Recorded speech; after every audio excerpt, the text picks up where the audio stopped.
আহ, আহ, বাবা রে বাবা, কি রোদ পড়তাছে আজকে। মাংসগুলা বিক্রি করবো কখন? বাজারে কোনো মানুষ নাই।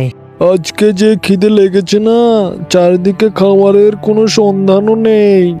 যাক বাবা, খাবারের যে সংকট চারদিকে, কোনো খাবারই তো চোখে পড়ছে না।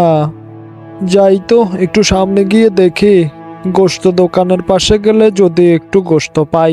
হ্যাঁ, ওই তো পেয়ে গেলাম, 2 টুকরো মাংস দেখতে পাচ্ছি। এই বেটে কুকুর, এই যা, হুস, হুস, এই মাংস নিয়ে গেল রে, নিয়ে গেল রে, হুস, হুস, যা বেটা যা, যাওয়ার বাড়ি খাওয়ার আগে যা, হুস, যা, হুস, হুস, হুস। যাই তাড়াতাড়ি যাই। এই বেটা কষাই এমন জোরে ধাওয়া করলো আমায়, আমি তো পড়েই যেতাম। যাই, যা পেয়েছি তাতেই শুকর, চলে যাই। কিন্তু গিয়ে খাবোটা কোথায়? খাওয়ার তো জায়গা পেলাম না, বসবো কোথায়? যাই তো, গিয়ে একটু পুকুরের ধারে গিয়ে দাঁড়াই, ওখানেই খাই। যাই তো, সামনে একটা নদী আছে, নদীর ধারে গিয়ে খাই, ওখান থেকে পানিও খেয়ে নেব। আমার সামনে এটা কি দাঁড়িয়ে আছে? আমার মাংসের টুকরার চাইতে তো এই মাংসের টুকরাটা অনেক বড়। এই কুকুরটার মুখে এই মাংসটা আসলো কোথা থেকে? এটা তো চিন্তার বিষয়। যাই তো, বেটাকে বোকা বানিয়ে এই মাংসের টুকরোটুকু আমি নিয়ে নেব।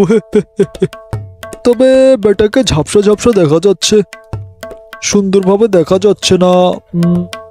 নিশ্চয়ই কিছু একটা আছে। যাই হোক, তবে এই মাংসটা আমাকে নিতেই হবে, কারণ এটা আমার টুকরোর চাইতে বড় টুকরো। তাকে একটা বুদ্ধি বের করতে হবে। ঝাঁপ দিয়ে তার গায়ের উপরে পড়ি, তাহলে সে পালাতে পারবে না।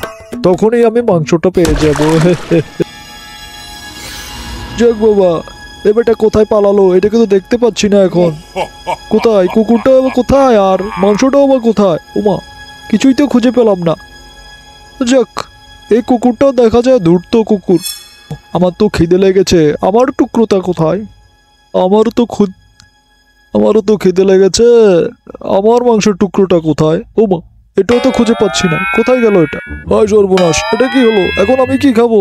হায় খোদা, কোথায় কোথায় আমার কোথায় আমার মাংসের টুকরোটা কোথায়? এটা ভেসে চলে গেল।